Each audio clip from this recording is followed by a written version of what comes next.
Hi everyone, I'm Sam Dejonghe and we are traveling the world to get to know more about our beloved Mini brand.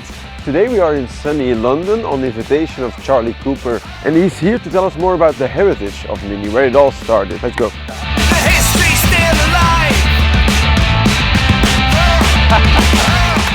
You good? Yeah, not bad, not bad. Oh, it was not so easy getting through London. Eh? Yeah. A bit easier in the Mini, but... Are you in a classic Mini? Yeah, no, in the classic one. London Mini alive. So what's this? This is all for the, it's all for the picture. Just to queue up for the This picture. is crazy. Yeah, it's like this at like 7 AM. To be fair, when I'm in Belgium, I mean, you might not believe me, I'm quite used to queues for pictures with me. So, Yeah, Belgian rock star. Have you raced with, I forget his name, the very good cyclist that races cars from Belgium now? Tom. Tom, yeah. Have you met him? I've met him a couple of times. Yeah. He's a good driver, isn't he? He's good, yeah. We raced, I think, 2 or 3 seasons together in prototype.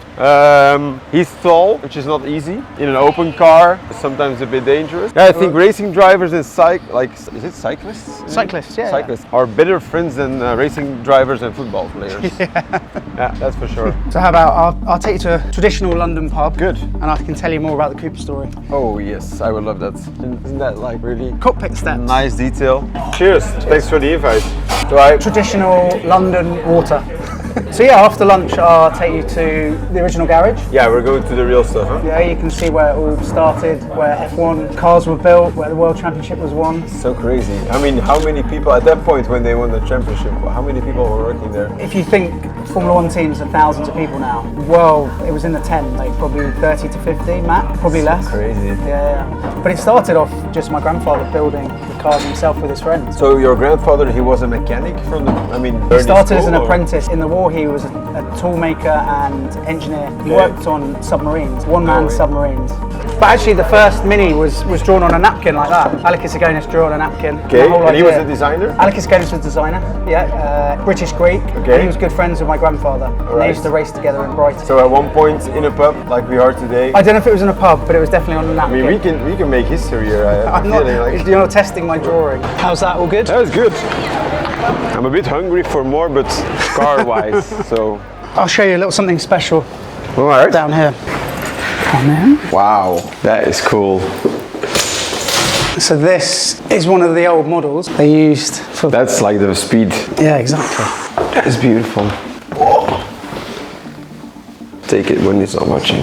Time for something more interesting. You want to see the original garage then? Yes, Let's go to please. Surbiton then. Let's go. Come on, camera guy, hop in. Slam. Here it is, This where the is magic cool. happened. I recognize it. There's the blue plaque, heritage blue plaque. Yeah, exactly. So did you came here when you were little, or was it already passed on by then? It was actually a police station for a few years. So you did come here. Yeah. You were speeding. So you can see, this was all here. That's my great grandfather. That was Incredible, like those. I mean, there's shapes as well. That was still front engine then. yeah, at that the point. first Cooper. Obviously, the Cooper 500s were rear engine, but then Cooper Bristol, which was the first Formula One car, Formula 2 and Formula 1. This is beautiful. So that's the front here. Yeah. That was where they sold minis out of there. That's Bruce McLaren. That's Bruce Jack McLaren. Enzo Ferrari. In good company. Yeah. Beautiful. I mean, I'm a bit jealous of that era. So in here was my grandfather's office. We've still got the So a lot of- rich mahogany. Important discussions were kept here. Yeah, decision to go into Formula Yeah, 1. exactly. Probably with drivers and yeah, So very special. there's a famous story about a phone call. The biggest order Cooper had ever had was Carroll Shelby, and my grandfather was on the phone to him here. And my great grandfather, who was quite tight with money, came in. Yeah. And he shouted, "Who are you on the phone to?" And my grandfather said, "It's Carroll Shelby in the US." He goes, "Who made the phone call?" And he goes, "Well, I called him." So he took the phone off him and slammed it down. And says, "If he wants to buy some cars, he can call us." No way. This is where they would have built all the cars down here. So funny, like it's actually crazy to think about the fact that now it's just another garage, but the history that was like in here is that's also cool. Yeah, that's the one my grandfather was was in it, yeah. that's I think it's Cooper. It's called Cooper 001, the first one. You think it's possible to get our picture on the wall, or is that too much to ask? What have you got? Let's go and take one. Pretty cool, eh? Very cool, very impressive. So what are you up to tomorrow? Nothing, I have time. How about you come down to the family garage? I'll show you a few of the family collection. I'm already in the family circle. I feel it. I'll give you a Yes, ride. I'll please. give you a ride in a Please. classic Yes, Mini Cooper. Let's do that. Nice one. I'm a bit nervous. Oh, I told you I've had enough of you. I was genuinely scared. I was like, oh my god. I'm going to introduce you to someone. This is my dad, Hey, the founder of John Cooper Works. nice to meet you. Thanks for welcoming us. Huh? I'm very curious to the cars you have. wanna see some cars? Yes, please. Well, there's a couple of new ones here, but GP? you want to see some classics. What? Go in that one. Yes, this is a 1964 Cooper S. Okay. So this has been raced a few times at Goodwood, Brands Hatch. So it's in the Cooper Car Company green. So it's a works car. Do you want to sit in? It's a proper race car. Oh, yes. And then, do you want to see how to start? Yes, sir. Push up. Give it some gas. Give it more gas, more gas, more gas. Uh-huh. Do it again. Try it again. Give it more gas. More gas, more gas.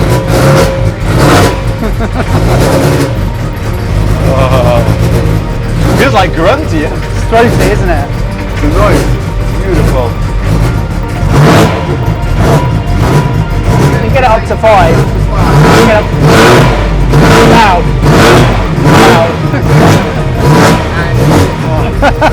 And that revs to about 8,500. 9,000. Standard car is 5,000. Now you let me start it and not drive it, it's horrible. This car here is a 1968 Beautiful. Cooper S Mark II. That, as I say, it's been in the family for 52 years. But back then that was the difference. No, that was the Mark II Cooper S. Okay. Yeah, you can either have Austin Cooper S or Morris Cooper S. So that one's a Morris. Okay. And that And one's this an is Austin. So- but that's a Mark I. What was the difference then? Nothing. One was made in the Oxford factory by Austin, and one was made in the Morris factory in Longbridge. Okay. So there's two factories that made the Austin same and car. the Morris cars. The same car, but it was marked like that. They just had so you different knew. badging. And Okay. slightly different grills on the Mark 1.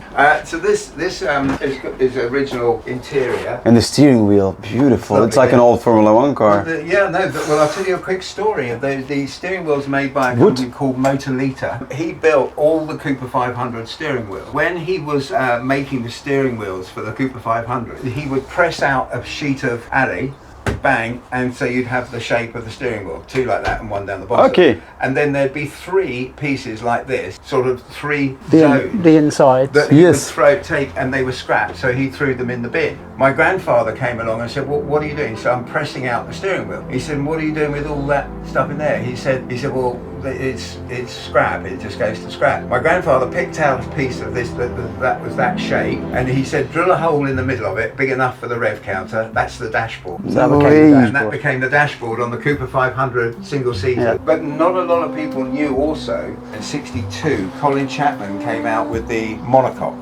And one of the mechanics, when I saw him a few years ago at a reunion, he said he couldn't find a picture. He said, "I've got a picture somewhere, and I know that your dad created the monocoque chassis before Colin Chapman." Really? The And first it was ever. hanging up in the workshop, and They have proof of that actually because of the proof picture. of the monocoque was in the workshop. We made a monocoque chassis. What? But your grandfather said it was too expensive and the project was shelved. My father was very clever where he said that the engine in the back was Yeah. he created. But my grandfather, he designed and built Packaway Caravan Yeah. before the Packaway Caravan became famous in Okay. the late 40s. He actually created the Packaway Caravan. Yeah. Lots of things. And he built his own airplane and took off in the back garden. You want to do that, Charlie?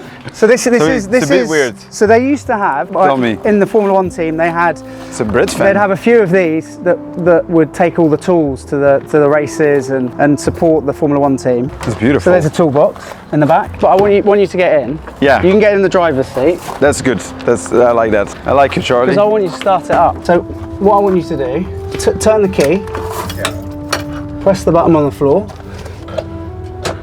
Wait a sec. I hear something. Now it's I don't hear an engine. Eh? It's actually running now. It's running. You are now running. It's fully electric. The battery's in the toolbox. We're in an electric car. Now, Yeah. if you gently- Tell me to stop, huh? I think we'll go down the road in it. Yeah? Yeah. Let's go. right. So like we said, we're in a Mini full of tools.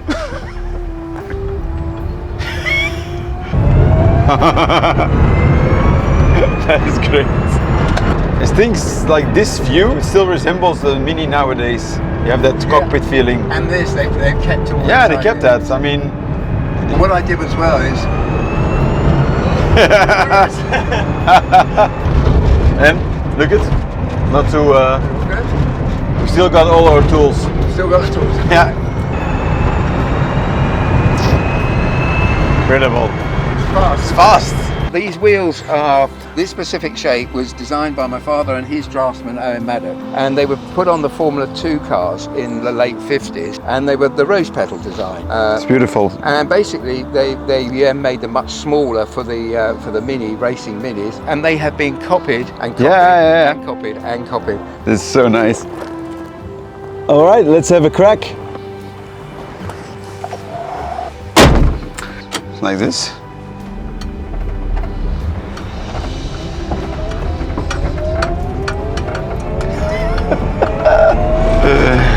Oh, this is great to feel. Starting to feel like part of the Cooper family already. Steering is quite heavy. Yeah. So now I have to choke back. There's no rear view camera apparently. Maybe something they can improve.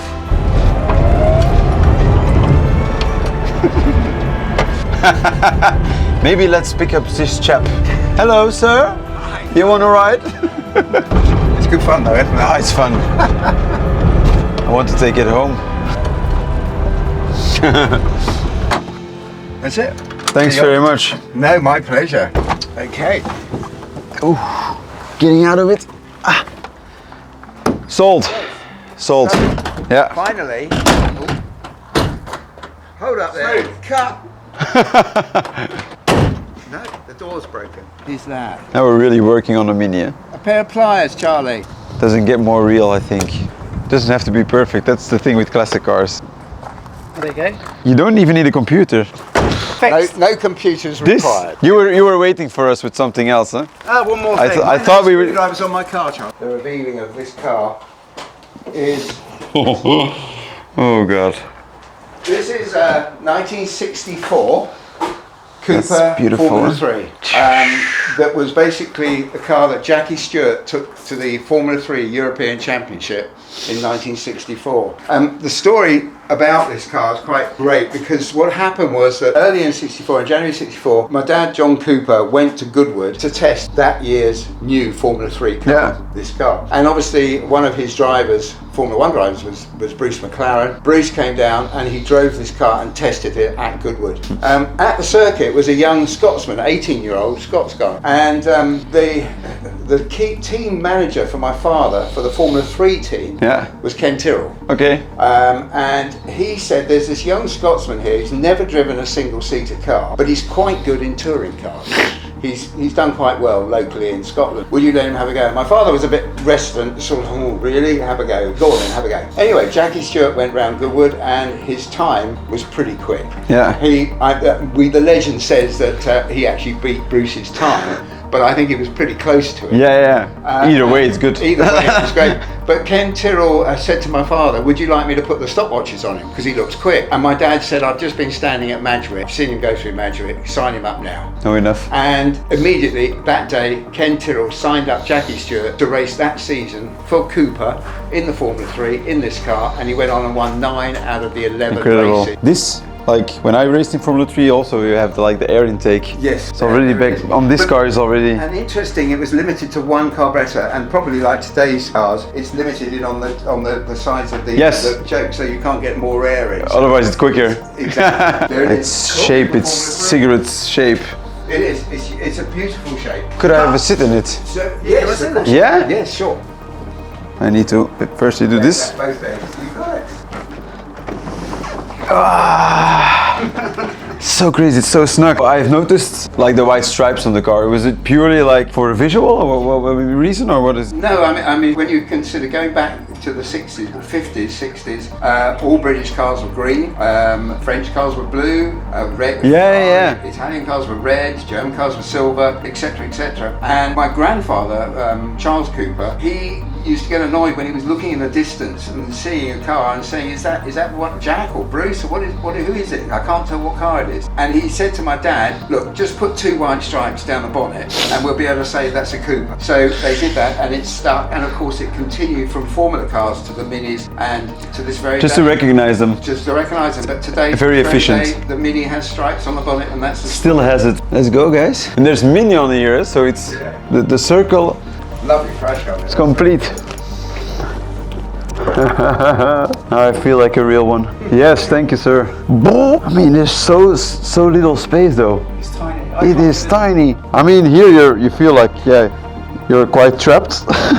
Well, the Formula, the T51 and T50, It's great, the huh? fuel tanks are down the side. Yeah, and the big wheels. I mean, you have more view than you have like nowadays. It's all you see the top of the tire and. Also, you got your side impact. Yeah. Here it's just ahead. I think side impact. There's no. But even here, I mean, knocking like it's quite harsh. Yeah, it's pure. It's made to just drive fast, not to be. No roll bar in those days. Nothing. Yeah, balls of steel. Alright, that was how it all began. Next up, I'm heading to the factory to find out how they actually build a Mini.